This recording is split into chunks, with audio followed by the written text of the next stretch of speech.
Hello everyone, my name is Xiaolong. So today I'm gonna talk about the key means algorithm and what it can do. The key means algorithm is popular method in the machine learning that helps us group similar items together. Here we decide how many groups or clusters we want and pick a starting uh, a point for each group randomly. Then we look at each item and decide which starting point it is classed to. Putting it in that group next, we find the average location of all items in each group and move the starting point to that average. We keep repeating this process of assigning items to groups and moving the starting points until the starting points don't change much anymore. In the end, we finally have the key groups, and each item is in the group with the class 8 starting point. This can really help us find the patterns and organize our data into the meaningful groups.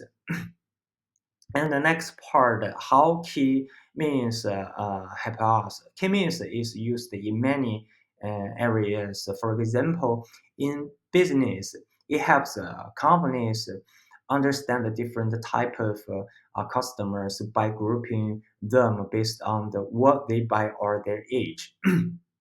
In pictures, it can reduce the number of the colors while keeping the image clear. It also helps in sorting documents into groups, making it easier to find the similar ones. K-means is also good for the spotting unusual patterns like detecting fraud in transactions. In healthcare, it helps group patients with a similar health condition, along for the better treatment plans. Uh, it's also used in the mapping, helping to group location based on the certain features, which can help in planning cities or studying the environment. To sum up, the K-means algorithm is useful tools that help us find the natural groups in data. It is used in many fields to make sense of a large amount of information. Thank you.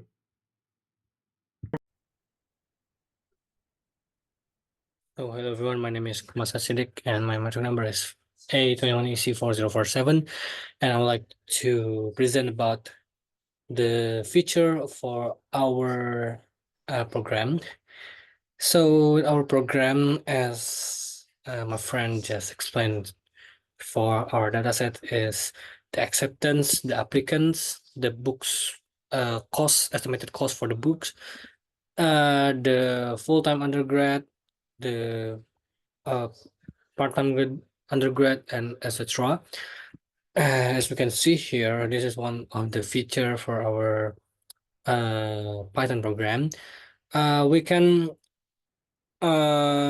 generate this kind of histogram to see the histogram for each certain category, like the PhD student, the top 10% of the student, top 25% of the student, the percentage of the alumni, the student and the faculty relationship ratio. We can see everything here.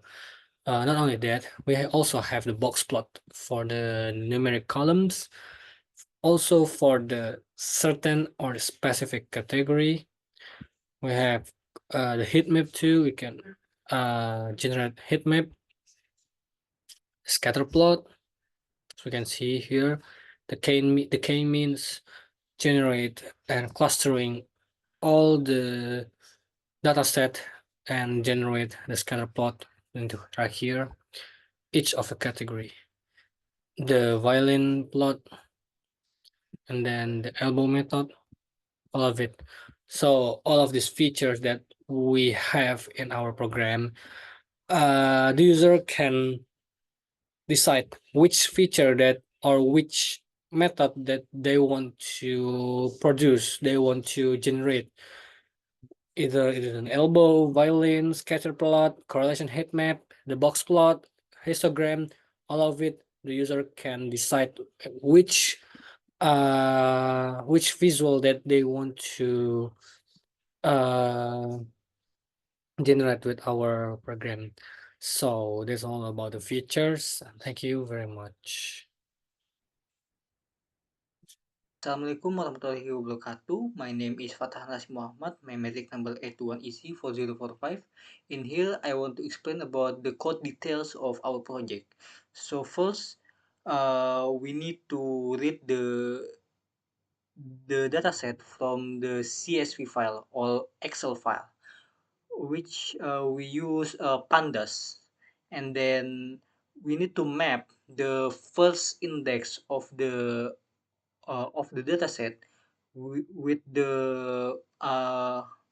the private, which is the first index, and then we map yes into the one, and then no is equal to 0, and then we make a copy from that, and then in here we make a function, so the user can choose the university, whether it is private or public, full-time or part-time, and then user also can input the minimum or maximum outstate fees, and then after we get the user input, so we need to filter the data set. So we filter either the the data set is public, full-time or part-time, or the university is private, full-time or part-time, and then we also filter it with the minimum outstate and maximum outstate.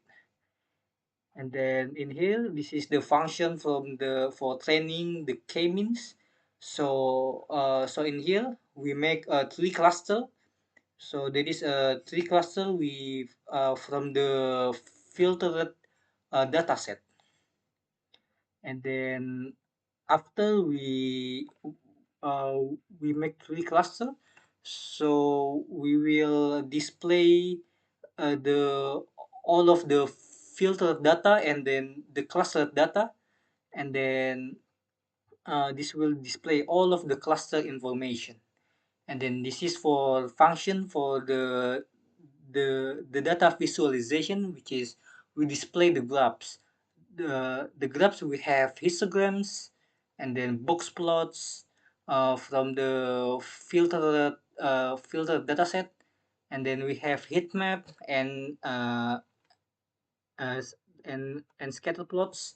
Also, we have a function for the violin plots, and also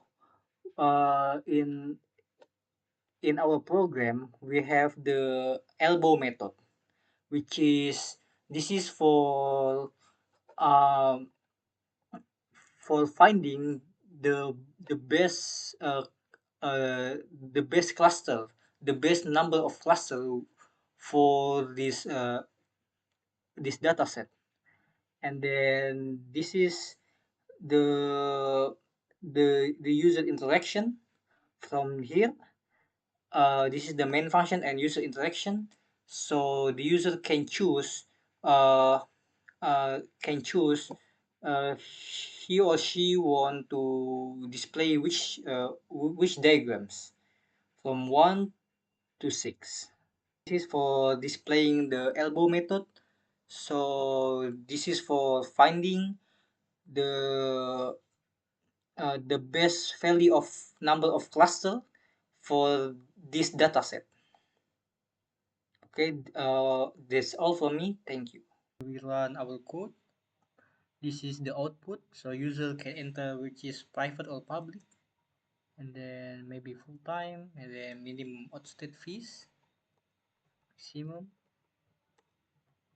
And then this is the display of the data, all the cluster information. And then this is will be continued by Faiza. Assalamualaikum warahmatullahi wabarakatuh. My name is Faiza Imania Putri, and I will explain about the output from the code that Fathan has already explained. So, first of all, this is the output for histogram. So the histogram visualizes the distribution of numeric variables in the dataset and frequency distribution of values within each numeric feature. And each subplot displays a histogram for a specific numeric variable, for example, books, apps, etc. With overlaid lines indicating the median, which is the green one, and then mean values, which is the yellow one.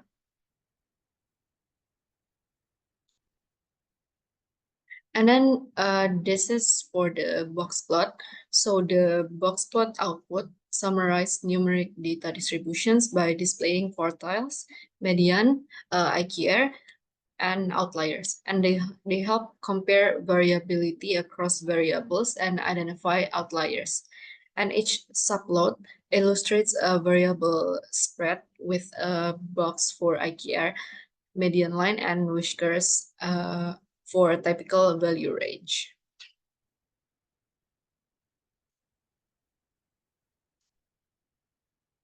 And this is for the heat map. So the heat map shows correlations among numeric variables in the dataset, and it visually indicates the strength of relationship between variables, which is the darker shade like this.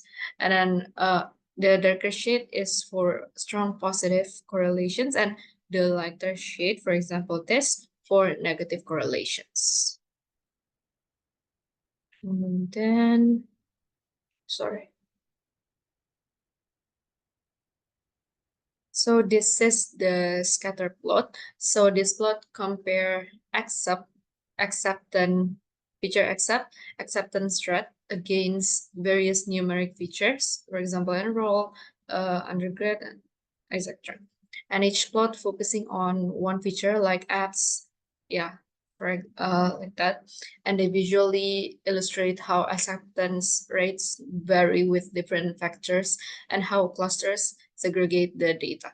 And clusters are distinguished by different colors, making it easier to grasp how acceptance rates relate to other variables across different cluster groupings. And then this is for the violin plot distribution of top 25% and then distribution of apps, something like that. With they visualize it with violin plot, and then this is for the graph for elbow method for optimal K. And this is the by number of clusters for the columns and sum of squared distances for the row. So we finally reached the conclusion now. So the K-means clustering project successfully segmented colleges based on key attributes, providing valuable insight for educational agencies. And the findings demonstrate the effectiveness of clustering for data-driven decision making in education, and highlighting potential areas also of targeting improvement and student placement. And future work can expand the model to include emerging educational trends and criteria. That's all from our group. Thank you.